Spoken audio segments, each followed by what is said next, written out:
Hello everyone, welcome back. We are learning computer organization and advanced microprocessors, and this is our sixth lecture. In this lecture, we'll learn about the bus concepts. So let's see what is bus and what is the use of bus. Let's see. Okay, so before we go in a technical knowledge of a bus, what is the day-to-day in a day-to-day life? What is the bus for us? So normally, what is bus? Normally, we use a bus to go from one location to the another. That is a normal case. And normally, bus carries passengers, right? So this is a normal term. So here in a on a slide, you can see that there is a bus and it travels from one location to the another location. So of course, if we want to move something or if we want to travel somewhere from here to there, we need a bus, and bus carries passenger. In a similar way, suppose I have different locations. As you can see in a diagram, in an image, that I'm passing the data, but to pass to send the data to the destination from the source, I require something. And what is that? That may be a wire. As you can see that so many signals, so many data are passing from one location to the traveling from one location to the another. So this is a simple concept of a bus in a technical terms. We'll see it in a more detail in a next slide. So let's see. I hope that all of you have seen motherboard, right? Motherboard you must have seen, and you must have seen that motherboard contains so many lines. As you can see on the screen that there are three different types of motherboard is there, circuit is there, so many lines are there. These lines are nothing but the bus through which data travels. Yes, these lines are called the bus because uh, to to send the data, to send the signal from one location to the another, we need a bus, and these are the bus you can see on the screen line. These lines, and these lines, as you can see that these lines are connected with two points or a two dots or a two locations. As you can see in the right side, this right. So this is called the bus. So let's see what are the different types and how bus works. Let's see. Okay, now let's see the bus concepts in a more technical way. So what is bus? So bus is a special unit which is used to exchange data between different parts of the computer.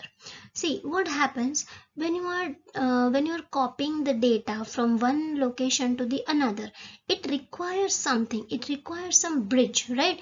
Through and that bridge will allow your data to reach to the destination. We can say so. A bus is a special unit which is used to exchange data between the one parts of the computer to the other at a time, right? Or also we can say that a bus is a collection of physical connections, right? Physical, like cables, printed circuit boards, wires, and so many other things. So this is the bus. We can say that this is anything which is used to transfer the data from one location to the another. We can say it's a bus, right?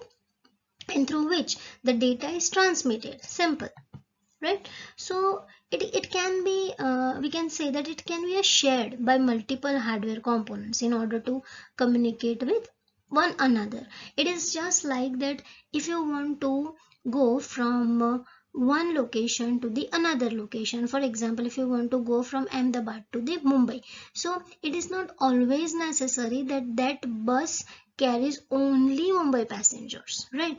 There may be some Surat passengers, there may be some Baroda passengers, there may be some passengers for Vapi or somewhere else. So we can say that shared between multiple hardware components. So it might be possible that you have a single bus, but that single bus is shared between multiple hardware components depending on the requirement. While you go on a road, so that road is shared between multiple locations, multiple destinations. So in similar way, on a motherboard or in a computer system, we can say a single bus can be shared between multiple hardware components.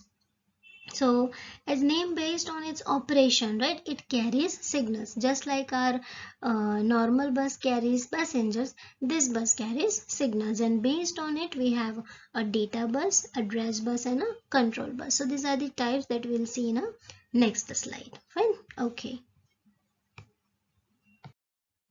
so after seeing the technical definition or a use of a bus term bus, now we'll see the bus types. What are the bus types? So there are mainly two basic three bus types. One is a control bus, data bus, and address bus.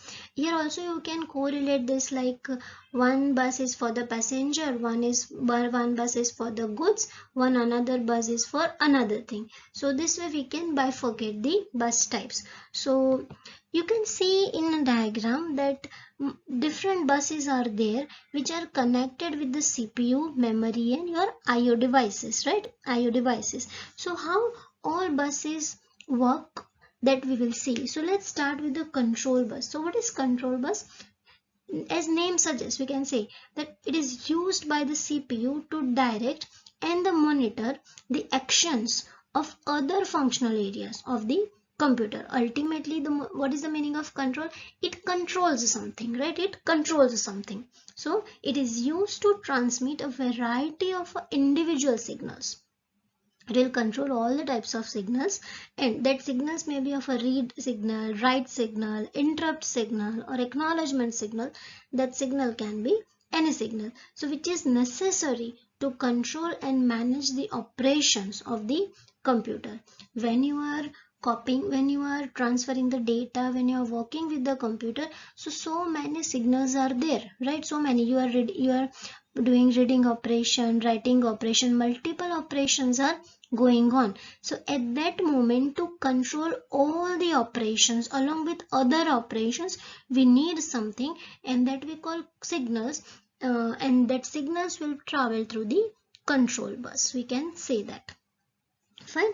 So next we have a data bus. What is data bus? Name suggests data. Of course, this bus will be used for the data. So it is used to handle the transfer of all the data and instructions between different parts of computer, of course, because you are transferring the data from one part to the another, right? So that is the data bus. Data bus has other types that we will see in the next slide. Now let's see about the address bus. What is address bus? Again, the name suggests address, so of course it will carry the address signals. Of course, suppose I want to write or read something from the memory, so when I am giving the command to the CPU needs to reach to that location, and to reach to that location I require address. So I need one separate bus for the address signal. So here I can say that address bus is used to transport memory addresses, which is the CPU wants to access in order to read or write data, whatever the operation you are performing. And also, of course, it is also has some direction that we'll see in the next slide. Fine. Okay, so it is about the bus types. So there are three types: control bus, data bus, and address bus. Here we need to understand that direction of signals. Why direction of signals? As we know that there are two types of roads, one way and both the way you can drive, right? So one way means you can only enter into the road. There is no any, you cannot take a reverse and come back. So there is a one way you can enter, but you cannot exit from the same location. That is signal, that is one way road. And other is a where you can see the two-way traffic. So the similar way, here we have some types of signals, we can say, or a direction of a signals, which is based on the type of a bus, what type of bus it is, that we need to understand. First is a unidirectional signal, we can say, or a unidirectional bus. And the second is we have a bidirectional bus, or a bidirectional signal, we can say. So what is the unidirectional? Of course, can I get the address from the memory? No, I can only send the address through my command or through my signals. I don't need address. because when you are clicking on any drive or a folder, ultimately you are telling to the CPU to go to that location. So it's a one way, right? It's a one way journey, because in return ultimately you what you will get, you will get only data, you are not going to get the address, right? So that we call the unidirectional, and address bus is an unidirectional, we can say unidirectional bus. While bidirectional, what is bidirectional? Bidirectional means you are sending something and you are receiving something. So that we call the bidirectional. Of course, you can perform a read operation as well as you can perform a write operation. So that is the bidirectional. So data bus is a bidirectional bus, we can say. And but one at a time. Yes, both the CPU and memory can place information on it. Like if CPU wants to put something, it can put, and if memory wants to put something on the bus, then it can put. So data can, bidirectional data bus is a bidirectional bus, we can say. Fine. So this is the direction of signals. Now let's talk about the size of bus. What is size of bus? We can say it's a capacity of a bus. Just like a normal bus has a capacity 52 seater or a 30 seater, 32 seater. So that is the capacity. So if more capacity a bus has, then of course I can transfer more data. Of course, and if it has a less capacity, then I can move a little some less data. So here the same concept applies to the this system bus or a technical bus, we can say computer bus, we can say. As you can see in the diagram, there are three types of different three sizes of bus available: 16-bit bus, 32-bit bus, and 64-bit bus. I think we don't need to discuss what is the 16-bit, 32-bit, and 64-bit. You already know this concept, right, of bits. So if I have a 16-bit bus, it means what, that I can send only 16 bits at a time, and 16 bits means only 2 bytes, right? Same with 32 and 64. So larger the bus or a bigger the bus, I can send the more data. So of course it will affect the cost as well, right? So what is the main concept of a size of bus? So we can say that the bus size is determined by the amount of information that can be transferred at a time, and that is known as a width. What we call it as a width, we call. Of course, how much data it can transfer at a time, so that becomes the width of the bus. As you know that we have some small cable, then also you have seen the cable with some little bit more width, right? So that determines the amount of data, that determines the bus width, that we can say that how much data will be passed through the bus. So this amount, normally this amount expressed in a bits, as we can see in the diagram, and corresponds to the number of physical lines. It is also there in the diagram, physical lines over which data is sent simultaneously. Yes, let's take one example. Suppose a 32-bit bus can transmit 32 bits, right, of data, whereas a 64-bit bus can transmit, of course, 64 bits of data. So the bus speed, of course it refers to the speed, so the bus speed is defined by its frequency and measured in the MHz, that is the megahertz. If I want to measure the speed, in that case I can say that what is the width of the bus. So if I can carry 16 bits or if I can carry 64 bits, that becomes my speed as well. Based on the width, I can say that speed will increase with the width, and it is measured or it is defined by the frequency. So you need to remember this word, that speed is defined by the bus speed is defined by the megahertz or a frequency, we can say. You must have seen this megahertz or a bus frequency on a configuration list when you go to buy a new laptop, new computer, or any new device. You can find that speed. So this is the bus.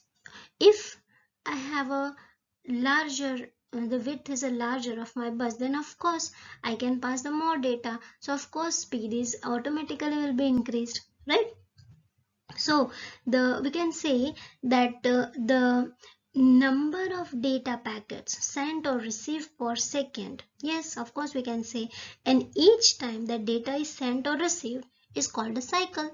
Just like your bus is traveling from Ahmedabad to Mumbai. So one time it allows to send the 52 passengers. So and then again it comes back, again it will carry 52 passengers. So it becomes this cycle. So data sent or received is called a cycle for the bus. So this is about the size of bus, in which you need to remember few terms like bus width is there, then what are the different capacity value like 16 bits, 32 bits, 64 bits, and the speed, the data transfer speed we can measure in a frequency.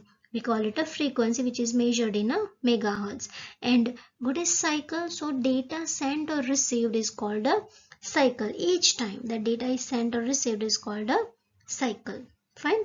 So it is all about the size of bus. Okay, so here you have to watch two videos. You have there is an activity for you. Two videos are there. Just go and watch these two videos. I insist that must watch these videos. It will be very helpful for to understand the concept of the bus. Okay, guys. So it was all about the bus. We'll see you in the next lecture. Till that, happy learning. Thank you.